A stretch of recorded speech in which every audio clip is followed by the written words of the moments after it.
no matter how good you are, if nobody knows you exist, you aren't gonna make enough money to stay in business. Some people will actually pay you good money to not take your advice. No matter how much you study, no matter how much you learn, no matter how much experience you have, it is highly unlikely that you are ever going to be.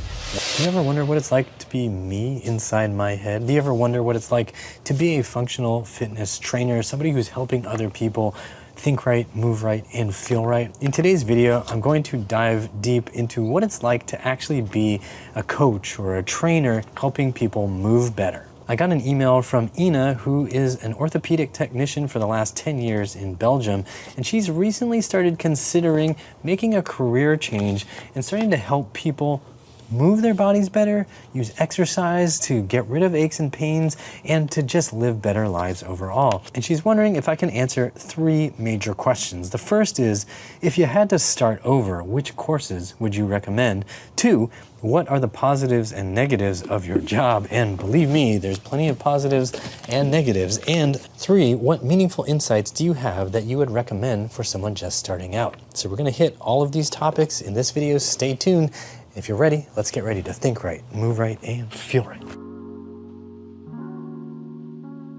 So Ina's first question is about what courses you should take if you want to be really good at helping people move better and feel better. And I want to preface this with a principled response before I give very specific answers. So in principle, I suggest you look for courses that are teaching you to critically think and are giving you very practical tools that don't require proprietary equipment. So if you see any school that is pushing you to use one specific piece of hardware, like a special magical massage tool or a special magical piece of resistance training equipment, then you should be on guard. If you see some school of thought where they're saying, hey, you should only use our magical piece of software to think for you because our software is smarter than you, then I would be on guard. It's not that you can't learn good things from schools like this, but you have to recognize that the business interests in a setup like that are not aligned with your interests. The business interests there are to make you dependent upon that business for the long run. You want to look for schools of thought that give you the ability to critically think for yourself so that you can solve problems without the need of some crutch or some proprietary magical technological revolution. Because if there's anything I've learned in the last 15 years being exposed to the fitness and wellness worlds, it's that those who are most confident, who are most dogmatic, they are the ones you have to be the most careful about because they are generally pushing a religion rather than solutions. All that said, it can be hard to find courses that don't have some element of trying to create codependency to make you a customer for life. So sometimes you're just gonna have to bite the bullet, take some classes in some subjects or in some perspectives that seem like they're trying to get their talons into you. Just make sure you keep your guard up and that you continue to critically think. For example, if I created a school of upright health and started making claims that you could determine whether or not somebody would have hip pain based on the size of their knee or the shape of their shoulder or the way they use their neck muscles, you would and should be a little skeptical, and you should carry that skepticism even when somebody is announcing things very confidently. I'm not going to name names, but this kind of crazy thinking is all over YouTube. If you're looking for specific courses, I found that the NASM, or National Academy of Sports Medicine, had a good corrective exercise specialist certification program.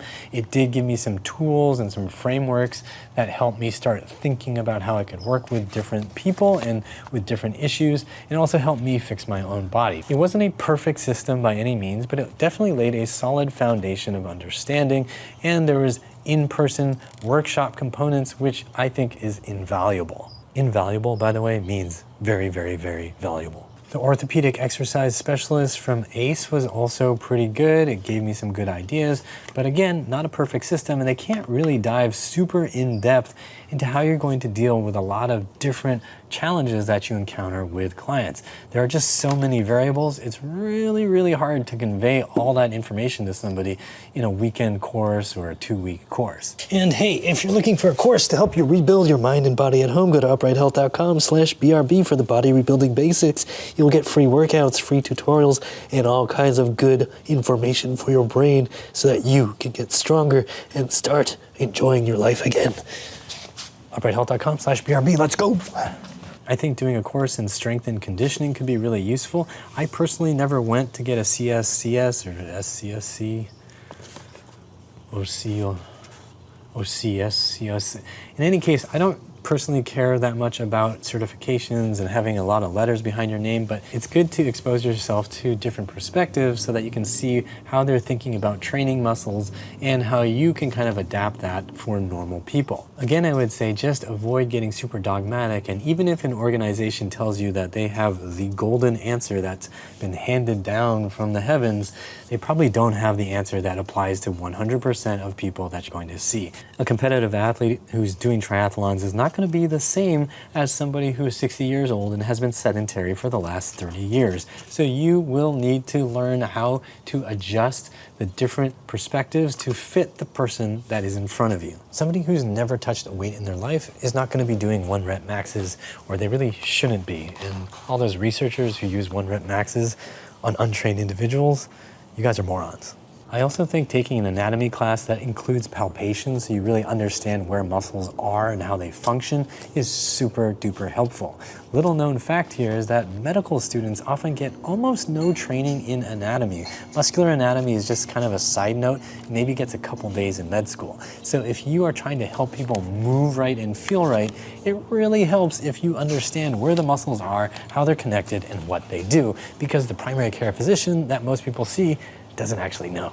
And using everything you've learned, you've got to apply it to your own body and work with your own body to see what helps you feel better and then what helps your clients feel better. You have to be constantly working with these perspectives, playing around with your body, tweaking different exercises, exploring what your body can and cannot do, and then you will gradually learn how to expand your own capabilities, and that helps you expand other people's capabilities too.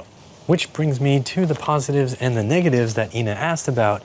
What are the good sides? What are the bad sides of doing what I do? All right, let's start with the positives first. So number one is that you have the ability to make massive positive changes for people in their lives. And when you see that, it makes you feel good. There is nothing that can replace the feeling of watching a client say, wow, I'm getting my life back. It just makes your heart feel amazing. Working as a trainer or a coach is also great motivation to keep your own body moving because you're helping others doing it. And you can't really help other people if your own body is broken. Seeing your clients have success is also motivating for you to keep training so that you keep building your body in a better way too. And also, you can't be a good teacher about this kind of topic if you aren't setting a good example yourself. It's like me telling you to use neat handwriting when you're writing notes, and then you see my notes and you realize it's chicken scratch and I can't even read it. Working with people as a trainer or coach one-on-one or in small groups can be really rewarding both emotionally and mentally, and also financially, assuming you've set up the business to work properly. I'm not saying you should be super greedy and charge really high rates. I'm saying you should charge rates that make your life feel good so that you can continue to help people in the long run. But this can be really tricky, and that's going to bring me to some of the negatives of this job. The absolute worst part of being a trainer, corrective exercise specialist, or strength coach in the beginning is that you have to start learning how to market yourself and actually attract the right kind of clients. This feels so icky if you're used to just being an employee. You have to figure out how much you can say that's good about yourself without feeling like you are a braggart. And you also don't want to come off as a sleazy salesperson because it's just icky. You might also tell yourself, well, if I'm really good, then I won't have to market myself, but good luck doing that, because no matter how good you are, if nobody knows you exist, you aren't going to make enough money to stay in business. And on the topic of money, when you start telling yourself, oh, it's gross trying to make money doing a business like this, remember that the doctors you see, even the priests and pastors that you see, have to make money. They earn salaries, they earn fees for the services they provide. If you're not going to criticize and lambast all the doctors out there who receive money for providing services, then you should feel okay charging money for your services to help people. It's not a strike against you or your morality to actually charge money for the services you provide. If that were the case, then everybody out there needs to just stop charging money for what they do. And let's talk about the next big negative, which is that not everybody wants to take responsibility for their bodies, and they will try hard to convince you and anyone who will listen that it's impossible to actually make progress. And you might get in conversations with these people, you might get into debates and arguments with these people, and it will be really frustrating, and you will burn your time and your emotional energy on this total waste of time. So if you encounter people like this and you have free time and you don't mind wasting your time and energy, you can have these discussions. But don't try to get people who aren't already on board with your line of thinking to become your clients. It's really not worth your time. Related to this, there are a ton of people out in the world who want to drag you into debates and convince you that it is impossible to improve certain situations for people. And again, if you engage in these things, you're going to waste a lot of time and energy. I know personally because I used to get into these debates on Facebook, and I realized I was adding an extra 3 to 5 hours of absolutely wasted time to my week, and I wasn't convincing anybody of anything because the people who were dragging me into these debates were never going to be convinced that there was anything they could do to help themselves anyway. They only wanted to believe that I'm some sort of shyster, scammer, greedy person driven by money who's trying to exploit other people by telling them how they can fix their own bodies themselves. So long story short, don't get caught up in these debates. There are tons of people out there who are not on board already with the idea of taking responsibility, and it's going to be really hard to convince them. So just try not to spend too much time on it and focus on the people who are ready to make changes for themselves. And for those clients you end up working with, remember that not all of them are going to work out really well. Some people will actually pay you good money to not take your advice, and these are some of the most frustrating clients you'll ever encounter. I've seen them so many times in my career, and I always thought I was doing something wrong until I started reading books by therapists who talked about how they were running into the same issue with certain clients who would just never take their advice, never think about things the way they're supposed to, never apply anything, and would just complain and moan about whatever they wanted to complain about. And reading books from different industries, I've seen that this is just a thing. There are people who are willing to pay you money to not listen to you, and they just want to burn your time and kind of complain to you.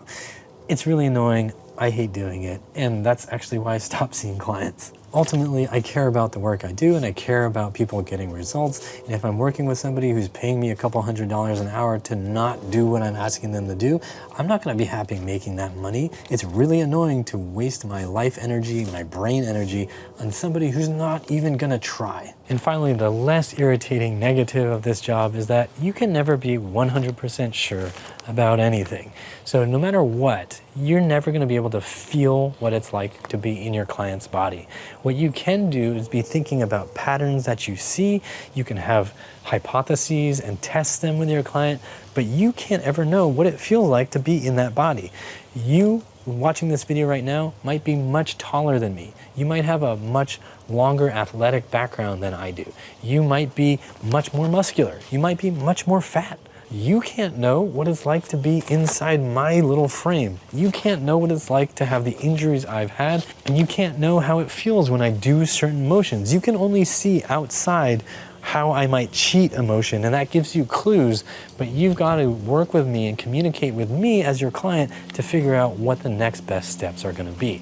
This can be frustrating if your client doesn't know what they're feeling. It can be frustrating if you keep guessing wrong, and it's always going to challenge you every single day so that you can never feel like, I've got it all mastered. But I mean, that's kind of like everything in life. No matter what job you do, you're probably gonna run into stuff that's gonna challenge you in some way. And really, I think that's good. Otherwise, things get pretty boring. So that covers the positives and negatives. And Ina also asked about meaningful insights that would be helpful for someone just starting out. And I tried to share some throughout this video, but one other one is this. No matter how much you study, no matter how much you learn, no matter how much experience you have, no matter how much you think you know and all the tools that you have, it is highly unlikely that you are ever going to be 100% right with every client all the time. And you should know that going in so that you don't put the expectation on yourself that you're going to be able to solve every problem right the first time. I have met colleagues who are very smart, who are much better than me in many different ways, but even they acknowledge, hey, I just don't know sometimes and I just gotta guess. Obviously you use your best guess, your best educated guess, but it's still gonna be a guess because you can't know exactly how somebody else's body is gonna respond to different stimuli. This human limitation can be really painful because sometimes with clients, all it takes is one mistake where they feel a little bit worse and they are ready to run to the surgeon's office. All that said, I think the job of being a movement coach, a personal trainer, somebody who helps people get in touch with their bodies is a great vocation, and it can be very rewarding for you mentally, emotionally, and financially. I think it's worth exploring if you're at all interested in it because there is a great need out there in the world, and people really are seeking these kinds of practical, holistic solutions. I just ask that you don't become one of those crazy dogmatic people who get sucked into the vortex of Like, oh yeah, everything boils down to this one measurement in your body, and that's going to influence how everything functions. And oh yeah, let's start redefining terms so that internal and external rotation mean 17 different things. It's really, really irritating. So let me know what you thought of this video. If you found it helpful, hit that like button, subscribe so you don't miss out on future videos. If you're looking for ways to help yourself, YouTube recommends you watch this. Like, share, and subscribe with the bell notification on. And as always, I hope you remember that pain sucks. Life shouldn't.